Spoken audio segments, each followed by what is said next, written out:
ಶಿವಮೊಗ್ಗದಲ್ಲಾಗಿರೋ incident ಇದು. ಹೊಸನಗರ ತಾಲೂಕಿನ ಗೇರುಪುರ ಮೂಲದ ಸಂಗೀತ ಹೊಸನಗರದಲ್ಲಿ ಚಿಕಿತ್ಸೆ ಪಡೆದು ಮೆಗಾನ್ ಆಸ್ಪತ್ರೆಗೆ ಮಹಿಳೆ ದಾಖಲಾಗಿರ್ತಾರೆ.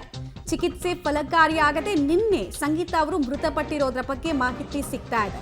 ನಾಯಿ ಕಚ್ಚಿರುತ್ತೆ ಅವ್ರಿಗೆ ಜುಲೈ ತಿಂಗಳಲ್ಲಿ. ಸೊ ಹೀಗಾಗಿ ಚಿಕಿತ್ಸೆಯನ್ನ ಜುಲೈ ತಿಂಗಳಿಂದ ಪಡಿತಾ ಇರ್ತಾರೆ. ಬಟ್ ಆಲ್ಮೋಸ್ಟ್ ಒಂದೂವರೆ ತಿಂಗಳು ಚಿಕಿತ್ಸೆಯನ್ನ ಪಡೆದ್ರು. ಚಿಕಿತ್ಸೆ ಫಲಕಾರಿಯಾಗದೆ ಅವರು ಮೃತಪಟ್ಟಿದ್ದಾರೆ. ಜುಲೈ 14ನೇ ತಾರೀಕು ಹೊಸನಗರದಲ್ಲಿ ಇನ್ಸಿಡೆಂಟ್ ಆಗಿರುತ್ತೆ.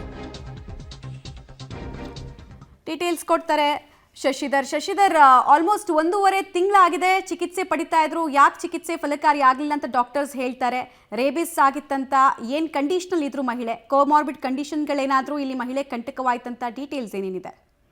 ಖಂಡಿತವಾಗಿಯೂ ಮಮತಾ, ಏನು ಹೊಸನಗರ ತಾಲೂಕಿನ ಮಹಿಳೆ ನಾಯಿ ಕಚ್ಚಿ ಇದಕ್ಕೆ ಮೃತಪಟ್ಟಿದ್ದಾರೆ. ಅಂದ್ರೆ ನಿನ್ನೆ ರಾತ್ರಿ ಅವರು ಮೃತಪಟ್ಟಿದ್ದಾರೆ. ಜುಲೈ 14ನೇ ತಾರೀಕು ಏನು ಸಂಗೀತ ಅಂತಿದ್ರು, ಅವರಿಗೆ ನಾಯಿ ಕಚ್ಚಿತ್ತು. ಹೀಗಾಗಿ ಅವರು ಸ್ಥಳೀಯ ಆಸ್ಪತ್ರೆ ಹೊಸನಗರದಲ್ಲಿ ಚಿಕಿತ್ಸೆ ಪಡೆದಿದ್ರು. ಆದ್ರೆ ಅಲ್ಲಿ ಚಿಕಿತ್ಸೆ ಫಲಕಾರಿ ಆಗಲಿಲ್ಲದ ಕಾರಣದಿಂದಾಗಿ ಮೆಗ್ಗಾನ್ ಆಸ್ಪತ್ರೆಯಲ್ಲಿ ಚಿಕಿತ್ಸೆ ಪಡೆಯುತ್ತಿದ್ರು. ಅಲ್ಲೂ ಸುಮಾರು 1 ವಾರಗಳ ಕಾಲ ಚಿಕಿತ್ಸೆಗೆ ದಾಖಲಾಗಿದ್ರು. ಆದ್ರೆ ಮೆಗ್ಗಾನ್ ಆಸ್ಪತ್ರೆಯಲ್ಲೂ ಕೂಡ ಮಹಿಳೆಗೆ ಚಿಕಿತ್ಸೆ ಫಲಕಾರಿಯಾಗಿದೆ. ನಿನ್ನೆ ರಾತ್ರಿ 11 ಗಂಟೆ ಸುಮಾರಿಗೆ ಮೃತಪಟ್ಟಿದ್ದಾರೆ. ಅಂದ್ರೆ ಇವರಿಗೆ ರೇಬಿಸ್ ಕಾಯಿಲೆ ದೃಢಪಟ್ಟಿತ್ತು. ಹೀಗಾಗಿ ಮೃತಪಟ್ಟಿದ್ದಾರೆ ಅಂತ ವೈದ್ಯರು ಕೂಡ ದೃಢಪಟ್ಟಿದ್ದಾರೆ.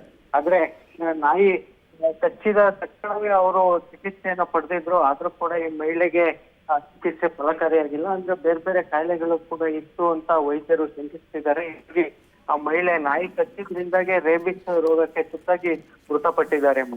ಆಲ್ ರೈಟ್, ಧನ್ಯವಾದ ಶಶಿಧರ್ ತಮ್ಮೆಲ್ಲ ಮಾಹಿತಿಗಾಗಿ.